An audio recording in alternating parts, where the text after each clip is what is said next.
Khyber Pakhtunkhwa assembly میں پاکستان تحریک انصاف کے نوجوان رہنما سہیل آفریدی کو وزیر اعلیٰ منتخب کر لیا ہے۔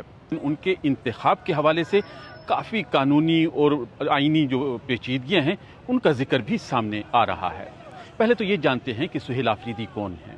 سہیل آفریدی کا تعلق ضلع خیبر سے ہے اور ان کے بارے میں کہا جا رہا ہے کہ انہوں نے اپنی جو سیاست کا آغاز ہے وہ ISF یعنی انصاف اسٹوڈنٹ فیڈریشن سے کیا اور اس کے بعد پھر وہ یوتھ ونگ کے بھی رہنما رہے ہیں۔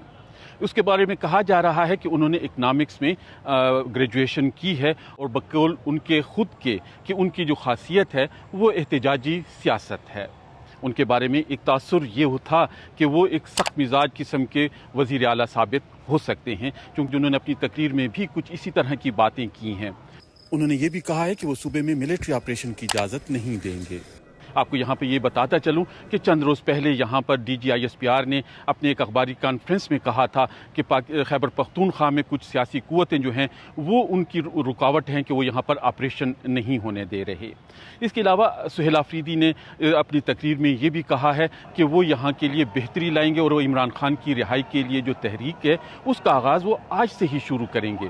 یہ تو تھا سہیل آفریدی کا تعارف، لیکن اب یہاں پر پیچیدگیاں سیاسی طور پہ اور جو آئینی طور پہ آ رہی ہیں وہ یہ آ رہی ہیں کہ گورنر نے وزیر اعلیٰ کا علی امین کا استعفیٰ قبول ہی نہیں کیا تھا۔ اپوزیشن لیڈر ہیں یہاں پہ عباد اللہ، انہوں نے تو کہا تھا، انہوں نے اجلاس میں بھی کہا تھا کہ وہ اس کی کارروائی کا حصہ نہیں بنتے اور انہوں نے واک آؤٹ کر دیا تھا۔ تاہم انہوں نے یہ کہا ہے کہ بنیادی طور کے اوپر یہ سب کچھ صحیح نہیں تھا جب تک کہ گورنر نے ان کا استعفیٰ قبول نہیں کیا۔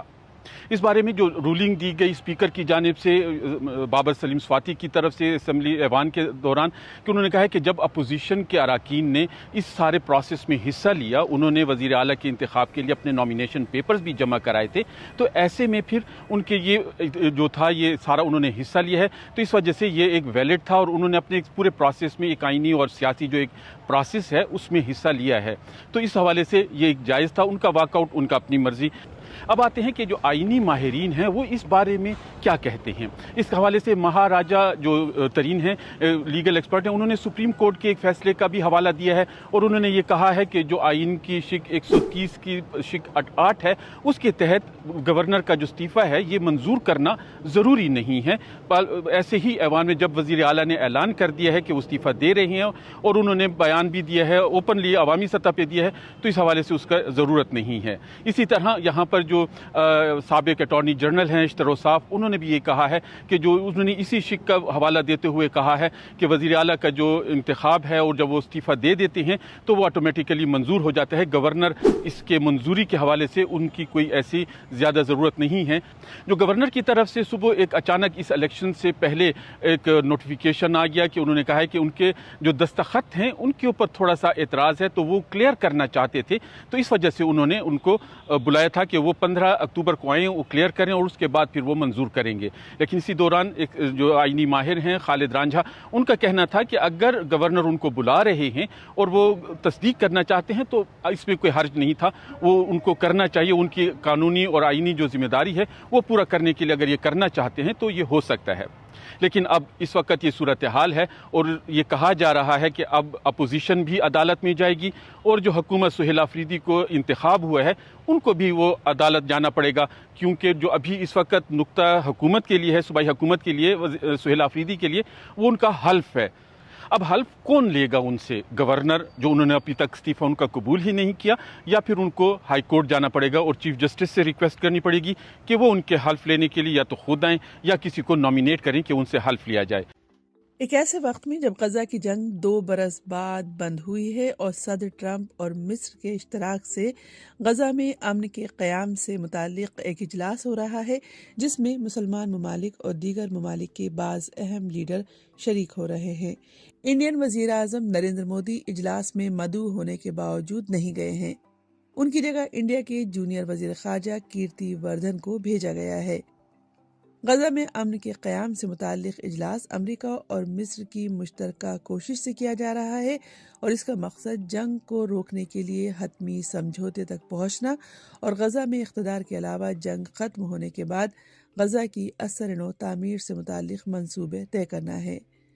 شرم الشیخ میں ہونے والے اس اجلاس میں شرکت کے لیے جو لیڈرز وہاں پہنچے ہیں ان میں اقوام متحدہ کے جنرل سیکریٹری اینٹونیو گوٹیرس، برطانیہ کے وزیر اعظم سر کیئر سٹارمر اور ترکی کے صدر رجب طیب اردوان اہم ہیں۔ صدر ٹرمپ اسرائیل کے دورے کے بعد مصر پہنچے ہیں۔ اتنا اہم اجلاس وہ بھی صدر ٹرمپ کی قیادت میں اور نریندر مودی نہیں جا رہے، یہ کیسے؟ یہ وہ سوال ہے جو سب پوچھ رہے ہیں۔ اس کی کئی وجوہات بتائی جا رہی ہیں۔ سرکاری حلقوں میں کہا جا رہا ہے کہ نریندر مودی مصروف ہیں۔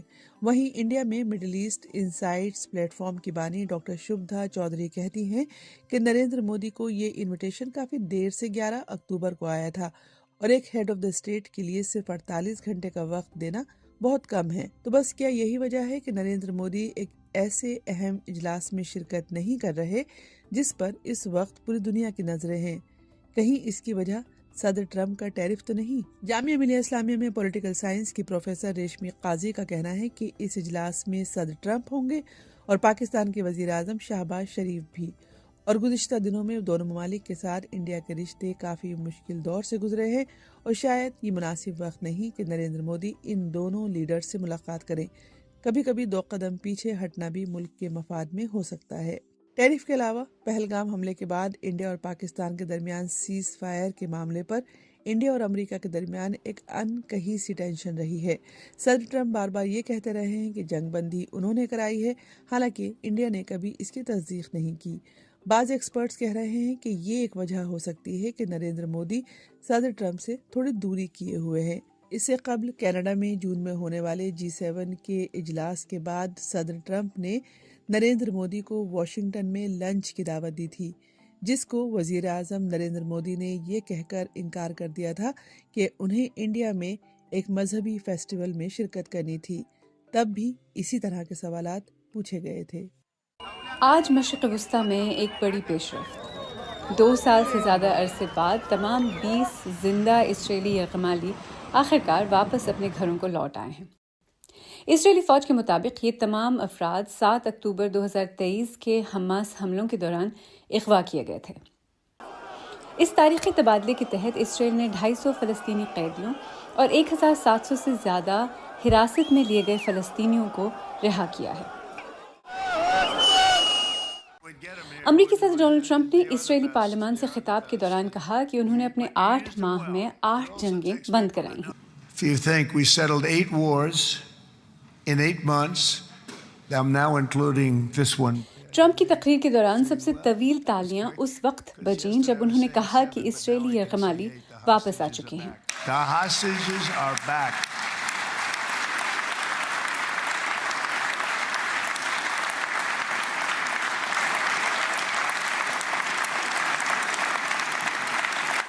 صدر ٹرمپ نے کہا کہ تمام خطہ ان کے ساتھ متفق ہے کہ غزہ کو غیر عسکری بنایا جائے گا اور حماس کو غیر مسلح کیا جائے گا۔